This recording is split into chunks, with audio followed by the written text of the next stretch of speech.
Hi, this is Lisa Tedder with Tedder Bear Stamping, and today is Tuesday, so once again I'm going to show you a new technique that I've got for you. I'm not sure what to call this, but it is a surprise because I just thought of it last night. I didn't know, I saw something like it online, but I don't know if you do this, but when you're sleeping you just tend to think of things if you're a crafter. So I came up with this. So I'm using the Merry Patterns brand new stamp set that you can earn, and I just wanted to use the 'Tis the Season because I really liked fitting them together, but I wanted to use it for something other than Christmas, so this is what I came up with. So you slide this off and you have a little peekaboo window, which I think is really pretty, and then it opens up like that. So I wanted to show you how to do this. First off, we're gonna do the 'Tis the Season because it's a little bit challenging, but I wanted to show you how to do it. So I'm using the all of the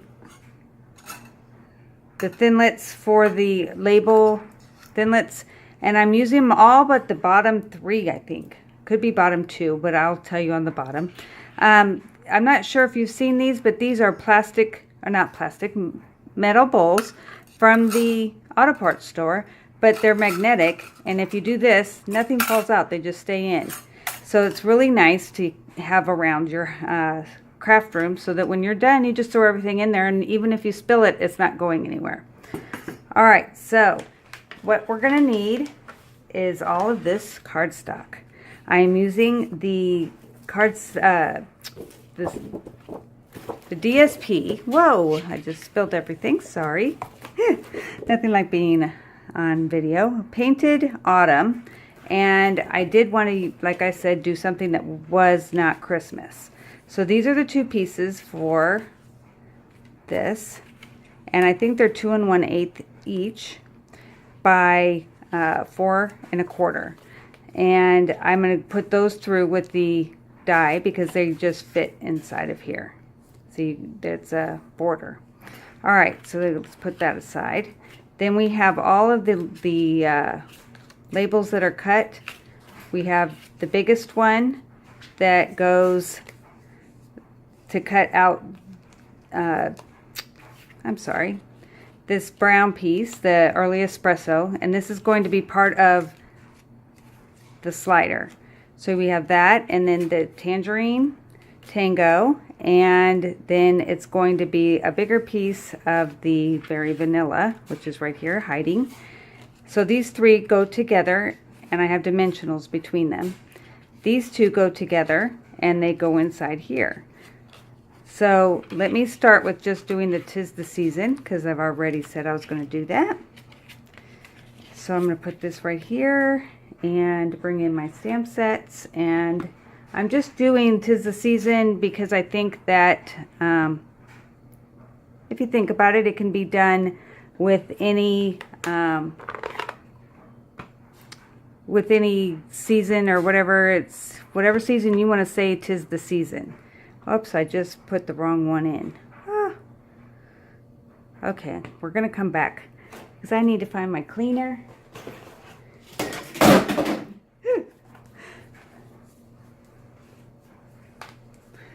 Clean this off. Wrong color. Okay, now I heard that some people like to see the mistakes. Not sure you want to see this many mistakes, but I will try to surprise you and try not to make too many mistakes. All right, sorry. So I'm coming in with the crushed curry with the outline of the 'Tis the Season. And I'm just going to put that in the middle.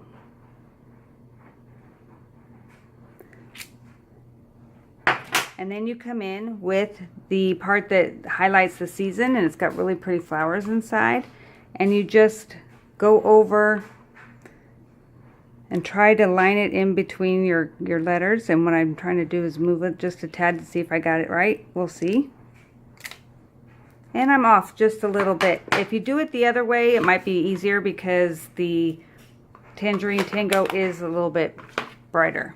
Oh, look. Okay. I'm going to go wash my hands and I'll be right back. Okay, I'm back. A little orange on my hands, but that's okay.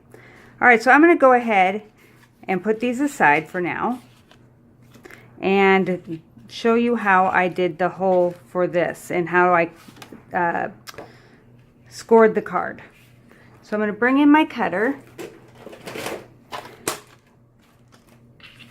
And I should show you my room, but I'm a little embarrassed because it's very dirty. So this is 4 1/4 by 11, and I want it to be 5 1/2 on the inside. So that means 5 1/2 on each other side, and 5 1/2 and 5 1/2. If you divide that as 2 1/2, no, 2 3/4. See, I almost messed up again. And then turning it around and putting it to 2 3/4 again.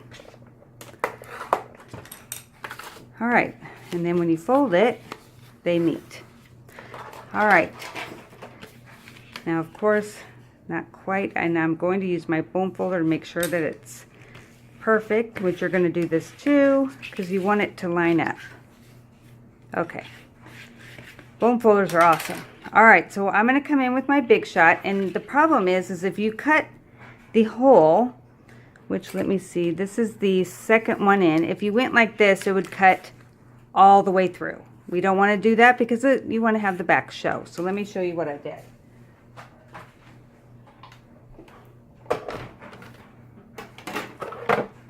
Now you're not going to see very many clear plates like this from me, with it being not all messed up. So sorry, I'm trying to get you settled so you can see. All right, so I'm putting this in, pulling it out so that I can do it, and I'm going to put this here, and I'm going to just eyeball. So then you just have it like that with the cutting edge going up, and it looks like it's centered, and we're just going to close that with the cutting edge going up, and we're going to just put it through.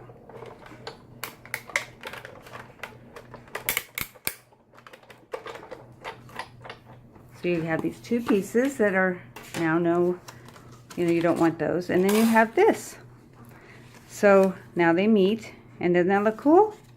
All right, then while I have the Big Shot out, I'm going to go ahead and run through my crushed curry piece with the embossing folder. There it is. Layered leaves.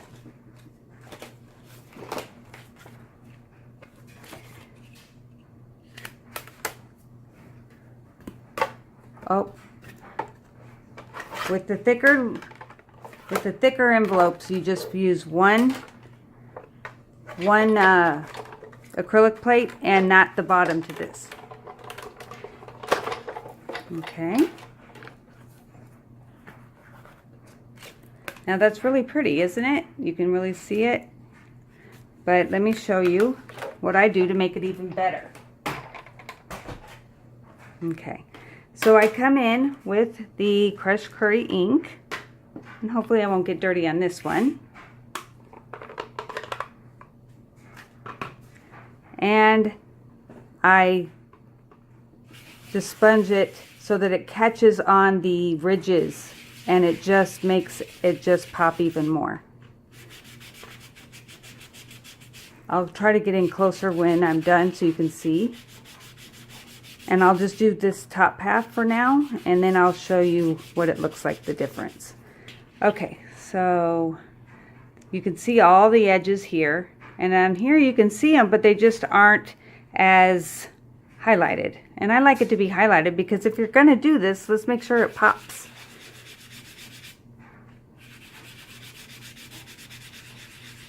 It's just a little tip from me to you. All right, so that's going to go on the bottom of your card. Let's go ahead and put that on. If I can find my tape. Okay, I'm going to do something that I don't want to do. I am going to flip. Okay, I'm going to flip you so you can see my card. I mean my table, and then I'll bring you back. But I just want you to see what I'm working with. And it might be upside down. Okay, that's just one part of my table. So, okay, so I'm back. I showed you my messy room, which I really don't want to do, but it kind of gets you into the world of me where whenever I have a class in my house, I have to clean that all up. So this is going to go right in the middle. And then now it has a nice little border for the inside. And see, now I got dirty hands and I got it on the card. But that's okay, because I'm going to come in with these.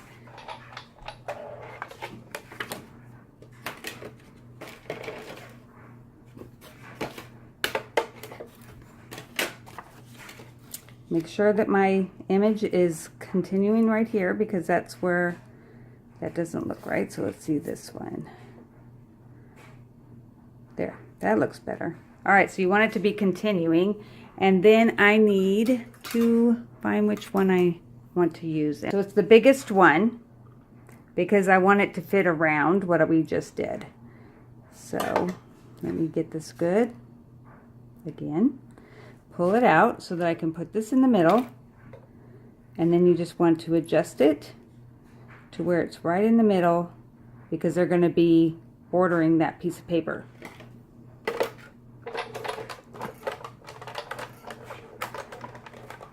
Now you can save the inside pieces that come out of this for another time, because you don't need those.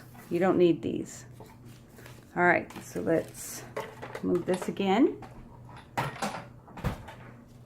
Put this back in my bowl and bring out my card. All right, so what I did was I sponged these edges because I really wanted them to be stark, because if you look at this, it's really pretty, and it stands out, but when you put the top on, well, let's see what it looks like. You tell me if you like it better without the sponging or with the sponging, because looking at this, I really like the brightness of the vanilla, and I can never do things the same way twice, so we'll try it this way. So I'm putting in some adhesive on it. I use Fast Fuse, but you gotta be right on each time, or else you're gonna not be able to move it. So I'm making sure that these line up. So you just make sure your ends meet here on, the edge, and then you let go and you just put that down. All right, and then let's put this one on.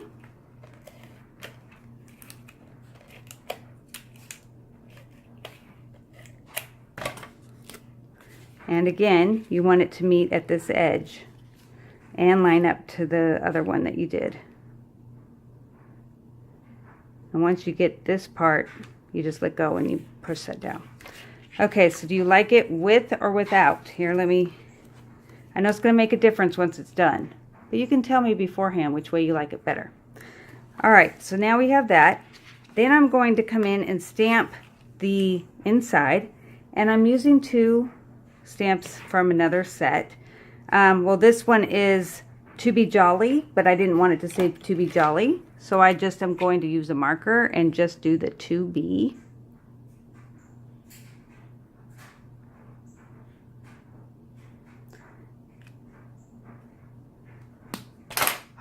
And it helps if you huff on it a little bit.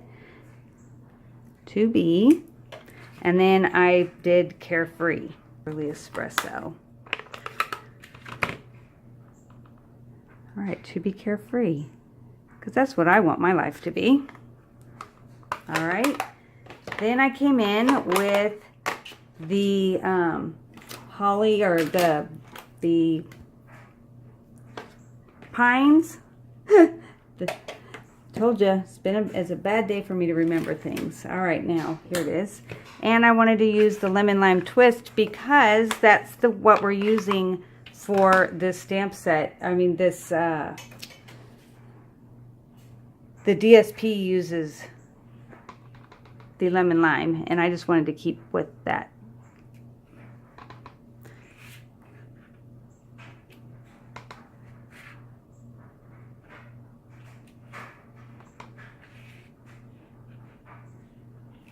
Okay, I think that looks pretty. And I think this could be a man card if you don't mind that they don't like to have it be with rhinestones, but I think rhinestones go with everything. I'm trying to get my, there we go, my dimensionals.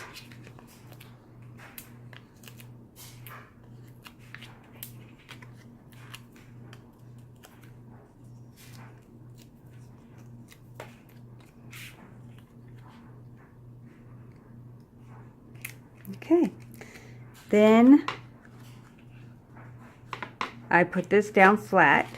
I just wanted it to be carefree, to be the one that stuck up. And you're going to bring this in and just put it in the middle. Okay, so for the inside, I'm going to not do the yellow on both sides, but what I did was the same thing I did when I did the front part, is I laid them together and ran it through with the die so that way it would hold it closed. All right, then I added rhinestones and all that, but let's put the belly band on, and I kind of eyeball where the middle is. You can use your grid paper if you want, and then you can be more precise, but since it's really not going to show, I'm thinking it's okay.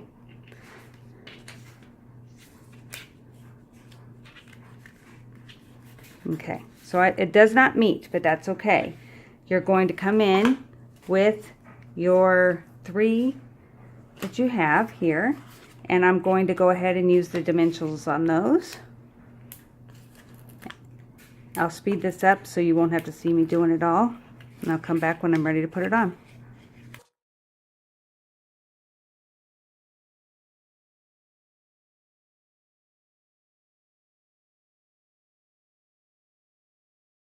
Okay, so now I have this on. This looks really pretty. And I'm going to make sure that this band is right in the middle where it will sit between where this part's cutting out, because I want this to sit. So I'm going to eyeball again where I want my dimensionals, and I'm going to put them on here because I want to make sure I get it on the back of the piece that I'm going to do, and I don't want them to show.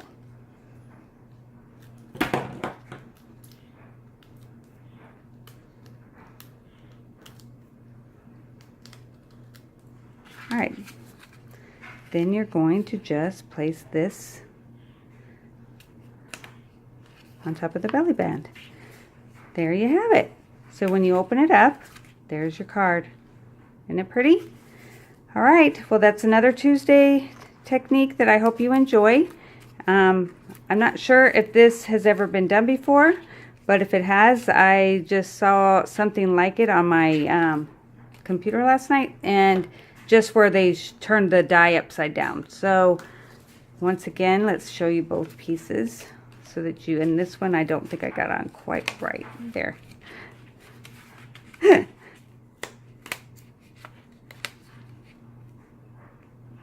There. Okay, sorry. So you can tell me which one you like better, sponged or not sponged. That is the question. All right, we'll see you next time. Thanks.